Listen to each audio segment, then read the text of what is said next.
Good day, all. India now became the fourth nation to successfully land a spacecraft on the moon and the first country to land near the South Pole of the moon. It is a historic achievement in the whole human history and advancement. The engineering and technology that accomplished this milestone in the human race is unique, marvelous, and very cost-effective in comparison. Therefore, it marks the beginning of future space explorations, since the moon is our closest planet, and space exploration naturally will have to begin with the resources available on the moon if we were to make it sustainable. While terraforming the moon to make it habitable will not be a viable undertaking, using the resources from the moon for future explorations onto Mars is certainly feasible once we get more and more efficient with lunar missions. The Chandrayaan-3 mission has written the best schematics yet for efficient future lunar missions and beyond. Not too long ago, like a few centuries ago, even traveling across the continents was unimaginable, and we didn't even know some continents like the Americas even existed. Where are we now? Similarly, the same scope is what we are looking at for space explorations and traveling across neighboring planets. The moon does not have a magnetic field that can shield life forms from solar flares, and to maintain an atmosphere, the deep trenches on the south pole of the moon never gets the sunlight and therefore hidden from solar radiations, which allowed water to remain frozen. So the only hope in the moon is to construct contained protective shelters for temporary stay to help as a port, using lunar resources for further space missions. And of course, that will be to the next closest planet, which is Mars. The cost of Chandrayaan-3 is estimated to have been around $80 million, which is only approximately one-third of the cost of other lunar missions by other nations. The concept behind the technology of the Chandrayaan projects is actually very simple. Those of us who played with slingshots while growing up actually used similar principle. The spinning of the slingshots increased the angular velocity to gain linear velocity to what is needed for the stone in the sling to be shot at incredible speed and force. Linear velocity is directly proportional to angular velocity. By using Earth's gravity for spinning or rotating around the Earth to gain angular velocity, using the least amount of propulsion energy in an elliptical orbit, the spacecraft will eventually be able to attain the linear escape velocity required to be shot across Earth's gravitational pull and to enter into Moon's field of gravity. From then on, the process is reversed as the spacecraft gets closer and closer to the moon, eventually enabling it to safely soft land on the moon's surface. The scope of India's post-Chandrayaan-3 lunar mission is the economical pathway for unmanned lunar and Martian missions of the future. Having human load to undergo a continued 5-week-long space travel inside the same tiny capsule of a rocket is not feasible at the moment. In the absence of a lunar magnetic field, terraforming the moon is not possible. So the moon can be used only as a temporary staging platform for longer space missions and to avail the additional resources on the moon for such missions. The same scenario pertains also to Mars. Although Mars possesses a weak surface magnetic field, the remnant of a strong magnetic field once existed, it is not strong enough for dynamo generation at its core to create the magnetic field sufficient enough to shield solar flares. Without the Earth's magnetic field, it will resemble Mars without the atmosphere and habitability, which one day Earth will become. Earth and Mars formed the same way, but Earth kept its magnetic protection and Mars didn't. The Earth's magnetosphere, although it is not a sphere, acts like a protective blanket against solar winds that moves the magnetosphere into an asymmetrical shape. Without the magnetosphere, Earth would be dry, barren, and dead, just like Mars. There are a couple of other economical ways being developed to launch rockets into orbits.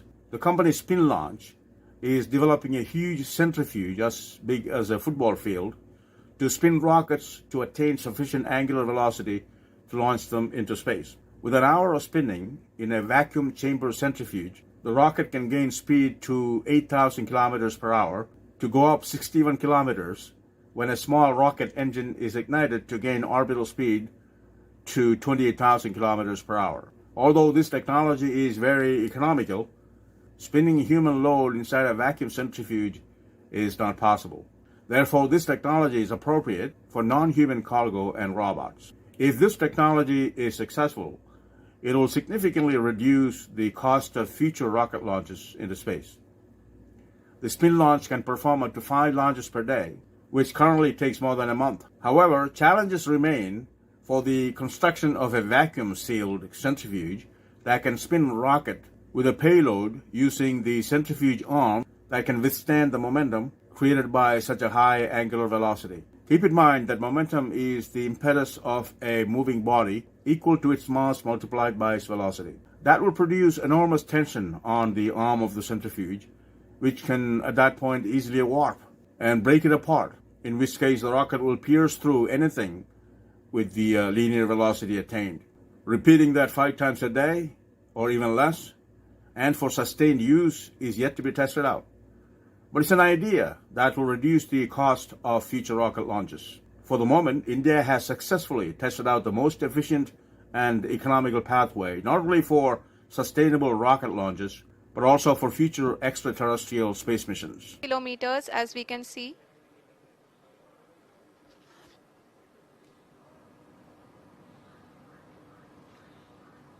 We are nearing the final phase of the power descent, which is going to be the vertical descent phase or the local navigation phase. जी हाँ, अब हम fine breaking waves के एकदम करीब आ चुके हैं। हाँ, आप तालियों के गड़गड़ाहट से सुन सकते हैं कि हम लोगों ने तीसरे चरण को भी बहुत ही सफलतापूर्वक हासिल कर लिया है और अभी हम vertical Lot of applause indicates that till now the performance has been nominal. We are in the vertical descent phase 1.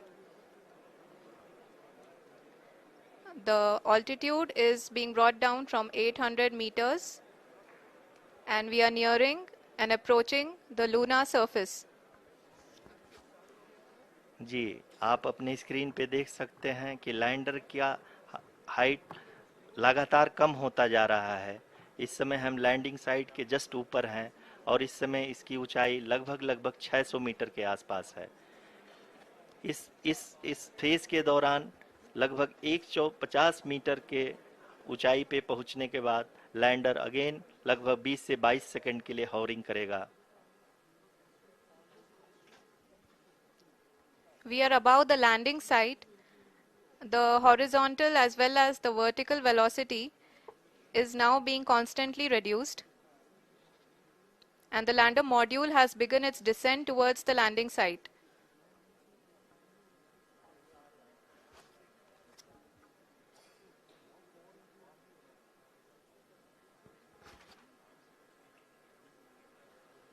जी हाँ, आप अपने स्क्रीन पे देख सकते हैं ये जो पथ निर्धारित किया गया है, लैंडर पूरी तरह से उसी को ही फॉलो कर रहा है। इस समय हम लगभग 200 मीटर की हाइट से भी कम आ चुके हैं।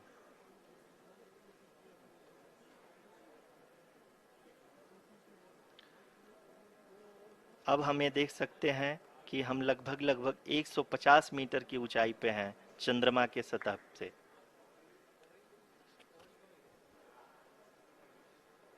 We are approaching the vertical descent phase 2, which will have the lander module hovering at nearly 150 meters above the lunar surface. जी हाँ, आप इस तालियों के गड़गड़ाहट को सुन सकते हैं जो कि सेकंड हाइवरिक फेज इन सारे वैज्ञानिकों के द्वारा की जा रही है।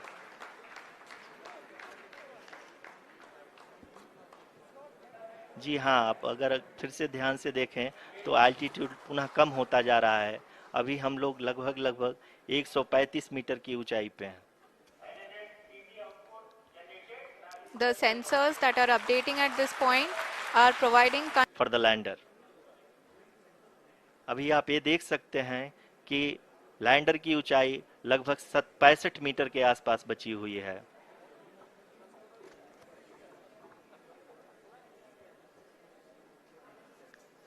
Currently, only 2 engines are now being fired, and we are nearly at zero velocity, vertical and horizontal. We were hovering, and now we are approaching the moon's surface.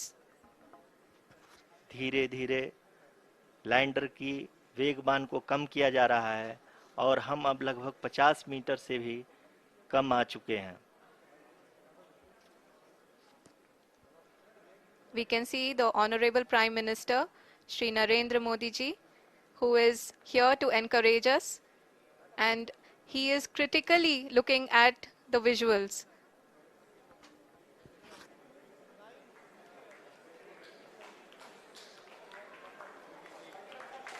जी हाँ, आप अपनी स्क्रीन पे देख सकते हैं कि हम